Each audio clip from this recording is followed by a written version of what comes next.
Welcome back to the Word on Fire Show. I'm Matthew Petrusik, Senior Director of the Word on Fire Institute and the host of the Word on Fire Show. Thank you for joining us.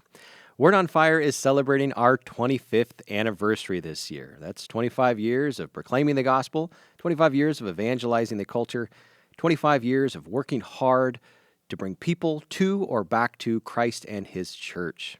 Having reached this milestone by the grace of God, it's worth pausing to look back at the past quarter century to remember, in appreciation, where it all began and how the ministry has grown along the way. So, what is Word on Fire's origin story? When, where, and why did Bishop Barron, then Father Barron, first conceive of the idea of founding Word on Fire? What were the early years like? What have been some of the major developments along the way? What obstacles has the ministry encountered, and what have we learned from them? How has Bishop Barron and his team kept the fire for evangelization alive? And what, to the best of our lights, does the future look like for the next 5, 10, and even 50 years? Here to share his memories of Word on Fire's past and his vision for the ministry's future is Bishop Robert Barron.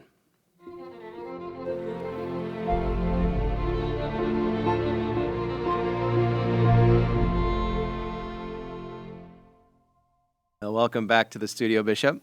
Matt, always great to be with you. Today we're celebrating the 25th anniversary of Word on Fire and looking to the past as we also look forward. Before we get started, though, what have you been up to recently? Well, see, a lot of things in the diocese, but one thing we do every year, the Minnesota bishops visit the Capitol. We go up to St. Paul, and the Capitol building here in St. Paul is beautiful, beautiful dome. It's a bit like St. Peter's Dome in Rome, and it's right next to practically I think the most beautiful religious building in America, the Cathedral of St. Paul. But we go up there once a year and we meet with the leaders of the government. So we had a meeting with Tim Walz, the governor of Minnesota, who just ran for vice president. And then we met with the Speaker of the House and the top leadership. And what we do is we share some of our concerns as bishops. So each one of us takes one of the topics. I did the whole in vitro fertilization question. And then we share our views with them, and then we hear from them, and we have a bit of a dialogue. And then it ends with one of us praying to start the session. I did that a couple of years ago. Bishop Felton of Duluth did it this year.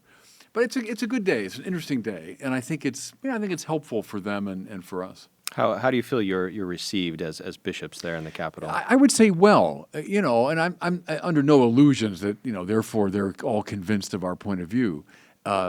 Many up there do share our point of view, but generally, whether it's Republican or Democrat, they receive us very warmly and genuinely.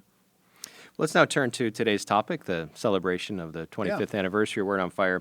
So we're going to be looking at the past and also looking at the future, but we oftentimes get questions, Bishop, about sort of biographical questions. Take us back to the beginning of your priesthood, its early days.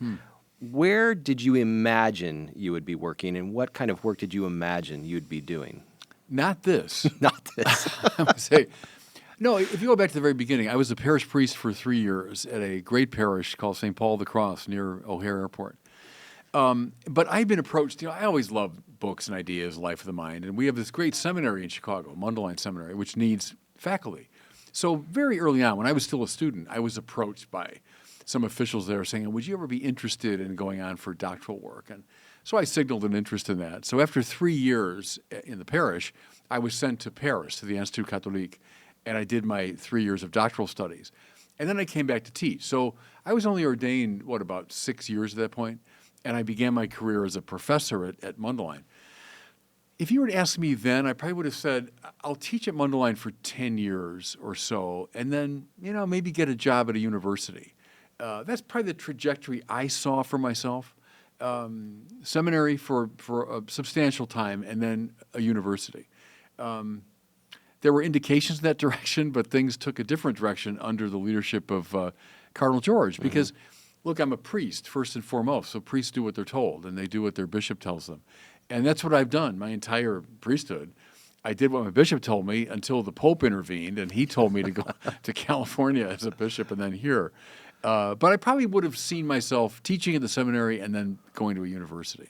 When people hear that you spent a substantial amount of time in Paris, they often wonder, how did that form you? Was it just that you were doing your studies in Paris, or was there something specific about the environment there that really it really informed who you are and how you teach. I think so, yeah. I mean, I wanted to go to Paris for a lot of reasons. One was I had an interest in French and had some French already. I wanted to perfect a foreign language. And most of the guys who go for advanced studies to Rome don't really learn Italian that well. But so I wanted to go to a French-speaking house and really do it. So I did that. And then I'm a Thomas Aquinas man, and I just think of Paris as very much Thomas's city and medieval, Catholicism. That always attracted me. And then it just gave me a chance I traveled all over the place. I was a, young guy at the time. I had no money. I would hop on trains and stay in these little, hostels and stuff. But I traveled around Europe, and I loved that part of it. And my professors, I had the great Michel Corbin was my thesis director, who was an expert in Aquinas and Anselm, but also Hegel and contemporary thought. Père G, who was the head of the doctoral program at the time, had been at Vatican II. He was a peritus, a liturgist at Vatican II. Hervé Legrand, who then took over the doctoral program, I ran into again at the Synod. He's now in his 90s. But Hervé Legrand was a professor there at the Institut Catholique. So all those people, shaped me in a big way and gave a certain flavor. Corbin especially introduced me to Balthasar and to de Lubac and that whole tradition, which to this day has a big impact on me. Perhaps we're jumping the gun a little bit here, but you're headed back to France soon. Right? Yeah. And tell us a little bit about what kind of project you're working on. Well, this is the now long-delayed cathedral project, delayed because of COVID for 2 summers, and then delayed because I was sent to Minnesota, so I had to move here. But I had written a script based on the Notre Dame fire from 2019, just trying to explain why this galvanized the world. And so I did a script that talks about the kind of spirituality, theology implicit in those buildings. And so we're going back this summer finally to Reims and Amiens and Paris and Chartres and other places to film and talk about these great buildings. Yeah, we're all really looking forward to that production. Yeah, good. Let's now go back to the past and the origin story of Word on Fire. So where, to the extent it's possible to pinpoint any sort of specific time, would you locate the beginning of Word on Fire? I would locate it when I went to Sacred Heart Parish in Hubbard Woods, which is a North Shore suburb of Chicago. I was helping out on weekends there at the time. And I wanted to get on the radio with a sermon program. And I was told that WGN, which is the big Chicago radio station, for $50,000 would let me have a year at 5:15 on Sunday morning for 15 minutes. So I got up at all the masses. The pastor gave me permission, and I asked for that money. I said, I need $50,000, everybody, to get on the radio at 5:15. And they all laughed, but I think they liked me well enough that they gave me the money. And so I would say that's the beginning of it. When I got on the radio, started doing those sermons, and then we began to house them on a website. So this is way back when websites, I barely knew what a website was. But a website was established, and we needed a name for it. And I didn't want it to be called, Bishop or Father Barron's Sermons or something. So eventually it was Father Steve and the great Paul Murray, my Dominican friend, the spiritual writer and great poet. Father Steve, we were playing with Light a Fire on the Earth. I've come to light a fire, the word. So finally Father Steve said, Word on Fire. And Paul Murray said, you won't do any better than that. And that's where the name came from. And so it was to name the website. So that's the very beginning. That's around the year 2000 when all that was going on. What were your expectations when you purchased this time at 5:15 in the morning in a Chicago media market? It was, what it was? It was just to do something. I knew it was like a comically bad time. I mean, I understood that, of course. But I thought, all right, it's something. And I just felt a certain call, I suppose, that the church wasn't doing enough with the media. And it would be a start. It was a foot in the door. It was something. It was a seed. That's how I thought about it. That maybe would grow and maybe we could get a better... I remember even from the beginning kind of trying to negotiate for a better time. We were right before, as I remember, the Lutheran hour. So I was on for 15 minutes. Then there was the Lutheran, and they had a whole hour. Later in the morning, too. Yeah, right. So I probably was aspiring to a better time. But it was just that sense of... I felt called to it more. That to me is a big part of Word on Fire, is I just felt called to do these things without a super clear sense of, here's how it's going to go, and there's our distribution plan, and that's my trajectory. I didn't really know. I was kind of inspired to do it, and so we just did it. Is there something similar in the origins of the Catholicism series as well? Oh, yeah. Let's just go do this. Yes, absolutely. And that was prompted by a board member way back when saying, what's your dream project? Because I was doing little things here and there, and they're all good, and they said, that's terrific, but like, hey, go crazy. What's your dream project? So I laid out the Catholicism series. Go around the world, do a 10-part documentary, talk about the faith, but show it in its beauty. And they said, all right, great, let's do that. And so we had to get the Cardinal's permission, Cardinal George at the time, and we needed about $3 million, which is a shoestring budget. Even at that time, that was a shoestring budget. Right. But, we managed to get both. We got the Cardinal's permission, and then we had the harder job of getting the money. And we scraped and scraped and scraped and begged in Chicago first and then around the country. And when we got enough money to go on a trip, we went. And we managed to get, in the course of about 2 years, the 10 episodes filmed. But same thing there, you're right, is I did that, and people would say to me, well, what's your distribution strategy? And I would think, I didn't say this out loud, I think, what's a distribution strategy? It's your market research, Bishop. I had none of any kind at the time. But we all felt, all of us who were involved, a small group, all around the same age, myself and Father Steve, with the rest of the lay people, we all kind of felt this summons to do it, and to do it at a high level, and that it might make a difference. Mm-hmm. But beyond that, we didn't know. You've mentioned the late Cardinal George of Chicago a few times. Say a little bit more about his role in the founding and animating spirit of the ministry to this day. It was just that. A couple of things. He knew certainly that. Keep in mind, this is the church in like 2005, 2006. We're right in the wake of the sex abuse scandals. Diocese is going bankrupt. Chicago didn't go bankrupt, but the church was in tough shape financially. He knew the church was not able to bankroll this project, and to this day, I've never gotten a penny of money from the church, and I don't say that with an ounce of reproach, not at all. I mean, I totally understand the church had its difficulties. He encouraged us to be independent. He encouraged me. He said, "Set this up as something independent." I think he intuited the church wasn't able at the time to really get it going, and he thought it would, I think, be more efficacious if we had our own kind of identity, our own fundraising, et cetera.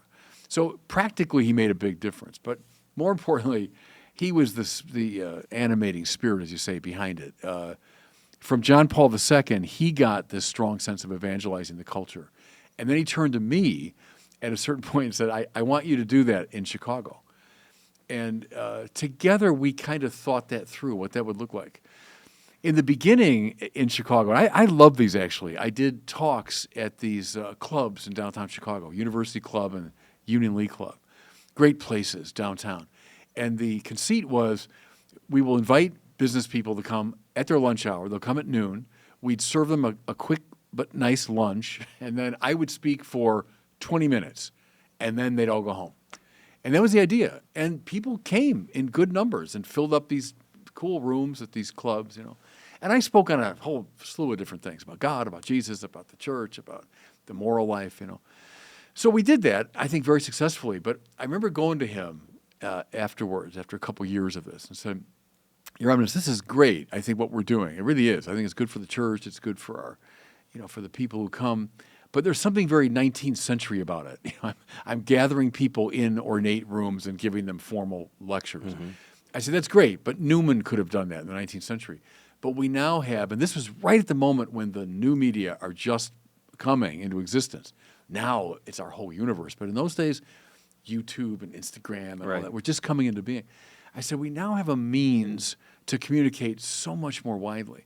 Well, he didn't get that world. It was totally alien to him. He loved, like me, he loved books and he loved writing, scribbling in, margins of Newman's sermons and all this. But he understood, okay, that is the wave of the future.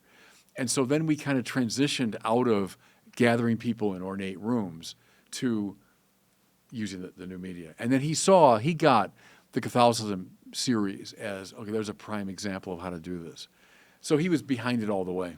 You've also mentioned Father Steve a few times. Yeah. He's the current CEO of Word on Fire. Right. Say a little bit about how the two of you began to work together. Well, it began at Mundelein Seminary. I'm in my second year of teaching, I think, so I'm only about 32 years old. I was younger than a lot of my students in those days. Father Steve was in that first year class when I was in my second year of teaching. So he was a student of mine, and he just stood out as the brightest student I've taught. And so I knew he was this rather extraordinary figure.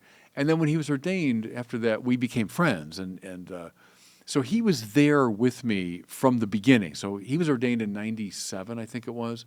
So then just a few years later, I get started. Mm-hmm. And everything I was doing, I would talk to him about it. I would work it through with him. And he's a person of extraordinary creativity. And, almost every major step we've taken institutionally at Word on Fire is his idea.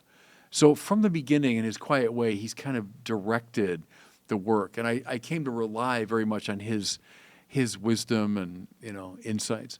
So that's how it started. He was my student. Let's look now at some of the major developments in the history of Word on Fire. Yeah. One of them, and you haven't been able to do it recently, but it made a major impact, is your outreach to the secular culture on your Ask Me Anything or AMAs on Reddit. Yeah. Which, for those in our audience who don't know, Reddit is a huge kind of social media site, especially a gathering place for young people, and has a, let's say, highly irreverent, irreligious even kind of reputation. Yeah. But you decided, I'm going to go on that site. I loved it. Yeah, so what was that like? I didn't know anything about it. And I think it was Brandon Vaught, who's very, much younger than I am and more plugged in to that world. He told me about it. And I said, it's like the quadlibetal questions in the Middle Ages. Just like that, yes. Well, because the Middle Ages, quadlibet means whatever you want. And so people, the teacher would come in, and then in some of these sessions, he'd just say, okay, what's on your mind? Ask me anything. So when I heard about this Reddit thing, I said, it's like what Thomas Aquinas did at the University of Paris. Now, I'm sure the people that would talk to Aquinas were at a little higher level of sophistication. But the same idea. And here, I would just go in there and say, I'm Bishop Robert Barron. I love dialoguing with atheists and non-believers, something like that. And people, they didn't know who I was from Adam. But I think the years I did it, after maybe like Jordan Peterson and Bernie Sanders, it was the most popular of the year. And it just, people are interested in religion. And, you couldn't begin to answer everything. But I had fun. I loved it. I would stay for several hours on the site, and people would just come up with questions. And you have to kind of give a quick answer. But I enjoyed it very much. And it was very informative to me because I've written about it. You could discern pretty quickly. You have to work through all the obscenity and the silliness. But you could discern pretty readily. All right, here are the 5 major questions people have. Mm-hmm. And it's like having a good public opinion poll. And I'm not just, blowing smoke. Here's concrete evidence of what's on the minds. And on that site, it's mostly younger men, I would say. Right. What are they concerned about? And I can tell you. So I like that about it. It was very informative. And I have a bit of the French call the joie de combat, the joy of getting into the fight. Yeah, into so the fray, I enjoy that. And there's this famous one. Someone asked me, do you think your religion is better than all the others? And I said, yes. And it's become one of these memes. They have me on there, so just like the hard guys saying yes, But I sort of got a kick out of it. Are you surprised now that, sort of fast forwarding to the future, that contingent, young men who are highly online, who used to be very enamored with the new atheists, have now become sort of the source of a religious revival, specifically in Christianity? It's very interesting. Does that surprise you? Yeah, it surprises me, but I find it really interesting. And that's the Jordan Peterson phenomenon and lots of other people. Well, you were there too. Yeah, I suppose in my own way. But no, that's been a kind of a delightful surprise. Well, let's now turn to your Sunday sermons. So they have their roots going all the way back to the Chicago media market, but they've grown exponentially and are oftentimes cited by people as being the fundamental reason why they've come back to the church or started taking Catholicism seriously. So a couple questions there. How have your sermons sort of developed over time? And 2, how do you keep the material fresh? That's a question we very frequently get. Yeah. I've been preaching for my whole priesthood, so it's 38 years now I've been preaching. I suppose they've changed in a lot of ways. And going back to my earliest days as a preacher, I've always loved preaching. I've been a student of great preachers over the centuries. I used to teach a course at the seminary called The Christology of the Poets and Preachers. So I take that very seriously. I don't know. I'd have to think more about that, how they've evolved. When I was trained as a young guy, it was very much in what we call the experiential expressivist model, which means you begin with human experience, Yeah, and then you right. find doctrines that correspond to that, and you kind of move into the doctrine through the experience. I probably shifted away from that. In my own theological thinking, I've done so, and I think in preaching too. I become more Barthian. So Karl Barth said, the point is not to translate the Bible into accessible language. The point is to take people on a great journey into the jungle. So come with me and let me show you this thicket of people and events and weird happenings and characters, and through and above all of it is this ultimately weird character called God. And let me introduce you to the biblical world. I think that's become much more my style of preaching. I get the experiential thing. When I was trained to preach, it was begin with a grabber, and the grabber meant something right out of people's experience that will get their attention, and then move toward the Bible as kind of an explicitation of that, or a more thematic expression of it. Fair enough. But something I found, Matt, when I was researching the great preachers, and I mean from the fathers through Fulton Sheen, no one preaches like that. Not one of them. And it struck me with an extraordinary power. We're talking like from the 2nd century until the 21st century, none of the preachers. So think of, Chrysostom, Jerome, Augustine, Aquinas, Newman, none of them preached that way. Look at Newman's sermons. Yeah. Newman does not begin with a grabber and then back his way toward the Bible. I mean, it's a thicket of the Bible. Aquinas, we have his, preaching. So that struck me, and I think that changed my own preaching. That's really illuminating. I think that's why your preaching has become so popular. Say a little bit about the COVID period of the ministry, because that's when your sermons really, they exploded in terms of their exposure. They came from that, because you're right in saying Word on Fire in a way begins with preaching, and I've been doing it all this time. But see, COVID, I remember the day, it was St. Patrick's Day. We had just shut down the whole country. And so I was with Father Steve, and I think Doug was there and some others, and we said, well, what are we going to do now? We can't go anywhere. How are we going to carry this forward? And again, it was Father Steve, which is typical. He said, well, we should just record Mass every day. We should have Mass from your chapel, and we'll get that, out.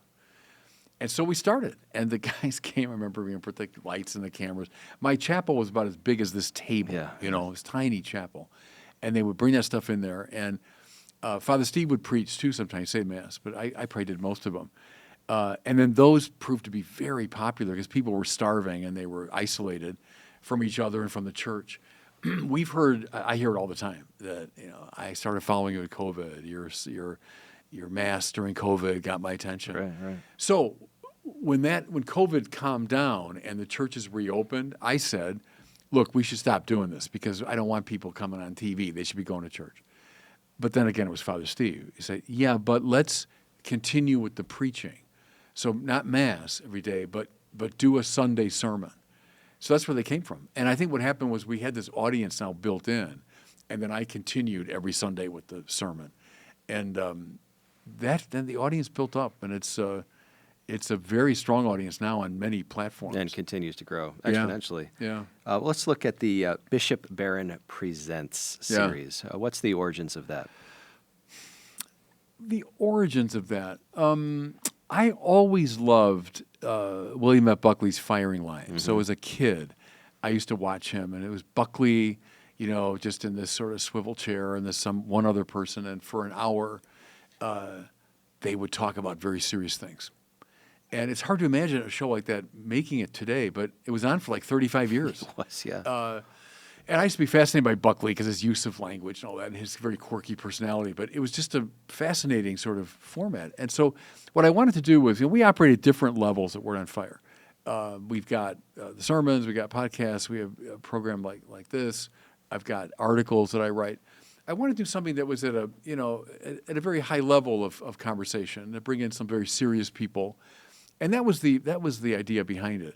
And it was experimental like everything we've done. But I've just grown to love those shows. And we have a bit of a variety. We get people, I just had Trevor Williams in this room, the baseball player.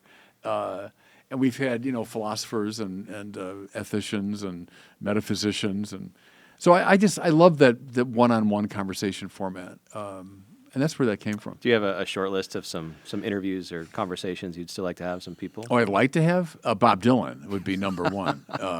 If he's listening, Yeah. Bob, if you're listening, I'd love to talk to him. I'd love to talk to the Coen brothers, my favorite filmmakers. That'd be good. I think the most spiritually alert filmmakers. Tarantino as well. I mean, he's a great filmmaker. But the Coen brothers are really plugged in, I think. I'd love to talk to them about their movies.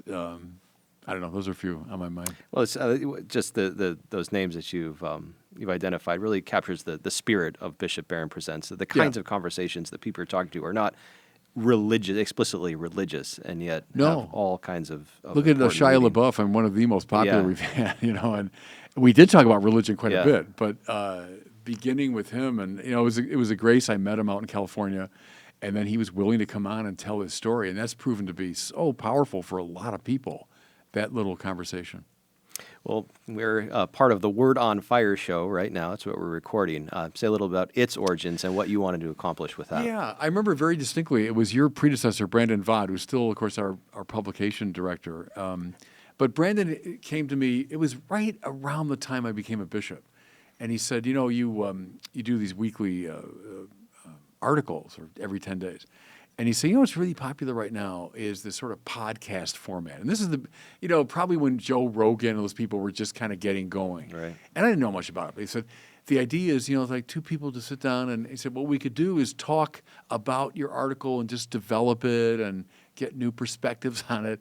And right away, I just said, yeah, that sounds great. Let's do that. Well, then I'm named a bishop, and I'm sent out to California. And I remember the very first one was, Brandon was... I think he was there. Now, maybe I have that wrong, but it was at my desk in my little room at the L.A. Cathedral, and I had just become a bishop, and that was our very first Word on Fire show. And then, gosh, we've done how many? You would know. We're close to 500. Close. Isn't that amazing? Yeah. It's amazing. But that began with Brandon's idea, and then he did it for a long time, and then you've taken over beautifully from Brandon. But no, I love this sort of podcast format. So over the course of your ministry, you've also had the opportunity to speak at some very high-profile venues. What are some of them that stick out in your memory, and what you feel like you accomplished being in those venues? I loved at the Library of Congress at the invitation of Representative Tom Swazi. We'll be doing, in fact, a Bishop Barron Presents with him shortly. Oh, good. Okay. Yeah. But Swazi's a wonderful guy and invited me. He said he's been following me for a long time. His wife followed me, I think, too. And he said, would you ever come to Washington and speak to, the world of government and Congress? And I said, yeah, sure. So he got it set up, and it was at the Library of Congress. And loved that. It was a great opportunity. I spoke, I've done it twice now, but in Parliament in London. And that was a thrill both times. In rooms one was the Churchill Room, which is in the House of Commons. One was in this sort of room overlooking the Thames. That was an amazing experience. I love that. I think of last summer, the biggest crowd I ever talked to live was in Indianapolis at the Eucharistic Congress at the, what was it called? The Lucas Oil Stadium. And I followed Jesus, I say. Jonathan Rumi came out right before me, right, to address the people. And then I walk out there, and I've spoken to big crowds before, but never 50,000. Yeah. That was amazing. That was an extraordinary venue. Yeah. This was some time ago, but you've also been on the campuses, right, of Google, Facebook, and Amazon. I have sort of indeed. in the belly of the beast. Yeah, as but well. they were great to me, and they when I was in California, both Google and Facebook invited me, and I loved them. We were not in big rooms. I maybe spoke to a couple hundred people at those places, but of course they were filmed, and then they went up on YouTube all over the place. And they were very kind to me, very good to me.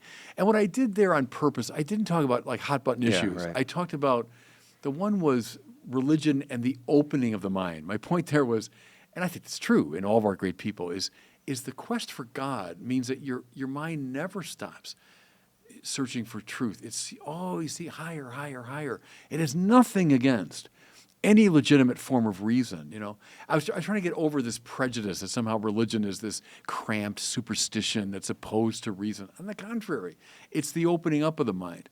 Then wasn't the other one was something about how to have a religious argument, and just making the point, it's not just people shouting at each other. It's not like you people deal with reason and we deal with something else. There's a way to have an argument about religion in public, and it looks like the following. So they're very much designed to engage those more skeptical secular audiences. Well, you mentioned that you spoke now twice in the UK, Yeah. and specifically in Parliament. This is part of a larger initiative that you have to expand our presence, Word on Fire's presence in the UK. Say a little more why that's important to you. I just want this thing to grow. Jesus said, preach to all nations. And so I don't see a limit to it. I'd love to see the model that we've developed here happen around, first the English-speaking world. That's a great thing, Matt. I never would have dreamed it 25 years ago when I was sitting in the basement of the administration building at Mundelein and a little microphone and articulating my sermon for 5:15 in the morning. I wasn't thinking that someday, because of the internet and the English language, these words could go out to the whole world.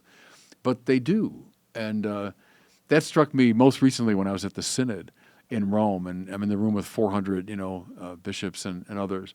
And from all over the planet, and people coming up to me that they listen to my sermons or their priests follow what I do, and it's a marvelous grace. That's been the grace of Word on Fire, that it goes out to the whole world. And so I want that in an institutional way to continue. So the UK is to establish a headquarters, an office over in London as a base of operations. But I'd love that in all the major cities of the world. So two major pillars now of the evangelical work we do are the publishing arm of Word on Fire and, of course, the Institute as well. So say a little bit more about each one of those. What did you hope to accomplish in founding the publishing arm, and what do you hope to accomplish with the Institute, especially as we're looking towards the future now? Yeah. Well, the Institute, was 2018, I think, we founded that. And, in a way, think of some of the great orders. Begin usually with a men's order, the first, then a women's order, the second, then a third order, which is the laity associated with the charism, right? It's like a third order Franciscan or a third order Dominican. In a way, we kind of started the other way, that we started with the laity. The idea there is Word on Fire is meant to evangelize directly, but also to train evangelists. The laity, if Vatican II is right, the universal call to holiness, every baptized person is priest, prophet, and king. Therefore, they're obliged to evangelize. Well, what most lay people say when I bring that up is some version of, Bishop, I don't know how to do that. Right. How do I evangelize? Well, that's the point of the Institute, is to train lay people, help them to evangelize. And so we try to give them through these courses various tools, theological, spiritual, practical, that will help them evangelize. So that's where the Institute started. Very proud of it. It's still largely an online reality. I'd like to ground it, and really get it established on the ground and get people in direct communication with each other. But that's where that started. The publication, I give Brandon Vaught all the credit there. We started, I don't know, several years ago now. I think one of my books, The Seeds of the Word, maybe was the first one that we actually published. And in the beginning, it's funny. We say, we better talk to publishers and see if we can get something published. But then it just dawned on all of us, like, we could do this. Instead of farming it out to other people, we could do it. We could actually employ people to print these things and create. And we have creative people. And so we started, and by God, I'll say it proudly, I think they're the most beautiful books out there. Yeah. I think they outdo the other publishing houses in terms of the beauty of the book, the quality of what we're publishing, the range of titles, and they've been selling, like hotcakes. Yeah. So Word on Fire Publishing became almost overnight one of the most, I don't know what the exact numbers are, but one of the most prominent Catholic publishing houses in the English-speaking world. And it was born of that conviction, like, I think we could actually do this ourselves. And they've done it, I think, beautifully. That's a very deeply Word on Fire instinct there. Why don't we just do this? Why don't ourselves? we just do it? Yeah. We'll say a little bit about the Bible Project in particular. That's been one of the most beautiful It's offerings. one of the things we've done that I'm proudest of, that Bible, and again, that was born many years ago. The idea, which was, the Bible is the soul of theology. The Bible is the soul of evangelization. But a lot of Catholics don't know the Bible very well at all. All the years I've said Mass, in different places, and sitting up there in the chair, and the first reading is going on, and how often I'm thinking, I bet 99% of the people out there don't know what's going on. And I don't say it to make fun of people at all. I'm just saying, do they know any context for this reading? But you can't understand Jesus apart from the Old Testament. So I had this conviction, we got to get better at the Bible. And then, of course, it's a Vatican II idea, right? Well, how do you do it? We had this idea that, yeah, we could publish another edition of the Bible in tiny print and double columned and lots of footnotes. Or we could do it beautifully, that the text is beautifully printed, relatively easy to read. We don't really have footnotes in the books, but commentary around the text from the great fathers and from the saints and from the popes and so on that help to illuminate it. So you're reading a passage and you're like, I don't kind of know what that means. Well, right there, right on the page, is one of the great masters of the tradition telling you, or giving you an angle on it. But then the third step is to make the book itself beautiful. So they're beautifully printed, the leather covers, but also the artwork inside of them. All of that coming together produces the effect of those books. When the first one came out, I love this. They're printed in Italy. It was during, if I remember right, it was during COVID, and COVID hit northern Italy really badly, if you remember, and it affected the printing house and all this. I think we called for 50,000 copies, thinking, this is like in the summer. Oh, well, maybe by Christmas time, maybe we'll sell somewhere near that amount. They sold out in like 2 weeks, I think it was. And the trouble is, there we were. Suddenly, we had no more copies. And we couldn't just go like, hey, give us 100,000 more. They said, 100,000? It'll take us weeks to do that. So we had to wait, I think, 2 months maybe, for these books to be made, and then COVID raging, and then shipped across the ocean. But that volume 1, the Gospels, has sold, huge numbers. And then we've done, is it 5, I think, so far? The whole project is 7. Mm-hmm. I've been working on Bible commentary for the past 5 years because I've been trying to fill up, my contribution to it. I'm almost finished now. So that's been a multi-year project, but it's a beautiful one. Well, we're almost out of time here, Bishop. So let's now shift our focus to the future. What most excites you about the future of Word on Fire, including the Order of Priests? Well, that's it, I'd say, the Order of Priests. And it's an experiment. We'll see. Maybe people have heard about that. I'm afraid that... if I'm hit by a bus this afternoon, Word on Fire would be over. And I don't want that. I think what we've done is something that's really worthwhile. And what's the best way to guarantee its continuance? You can say, well, I should find a successor. Okay, but wouldn't a better idea be establish an order of priests with the same sort of charism that would carry this work of evangelization, the use of the new media, doing it in a beautiful way, intellectually informed, reaching out to the unaffiliated people who are on like Reddit, AMA, that would take everything we've been talking about, right, for the past half hour, and now make that the charism for their order. So that's what excites me the most when I think about it. It's every morning I do my holy hour, and I keep turning this over to the Lord and saying, look, if you want this, make it happen. It's an idea I've had. David, to be fair, had the idea to build the temple to the Lord, and it was a good idea, but the Lord said, but not you, pal. It's going to be your son, right? So, okay, God will do what God wants to do. And so I've just said to him, all right, Lord, it's up to you. And finally, Bishop, what would you like to say to the Word on Fire donors and the members of the Word on Fire Institute? God bless you, and thank you for your participation. And the donors, without you, we couldn't do it, period. We do make money from sale of products, and that's terrific, but there's no way we could do all this work simply based on that. We've always depended. I've always been like a Franciscan with my beggar's bowl. I've always felt that way from the beginning, from that time at Sacred Heart Parish when I said, hey, everybody, can I have $50,000? I've always been in that stance of I got my beggar's bowl and I'm just asking, could you help me with this? And people have responded beautifully to that. So that's my word is gratitude to them. And the Institute members, it's go forth, go forth and preach to all nations. Well, it's now time for our listener question. Today we have Jim from Illinois asking about how he might be able to become a part of this future Word on Fire religious order. Oh, okay. Hi, my name is Jim from Orland Park, Illinois. I just heard the wonderful news that Bishop Barron is forming a new order within the Catholic Church. While I wouldn't qualify as a priest or a novice, I'd like to be the first one on the list for the third order of Bishop Barron's Word on Fire order. Thank you. Yeah, I appreciate that. As I said, and that's good because I didn't know this question was coming.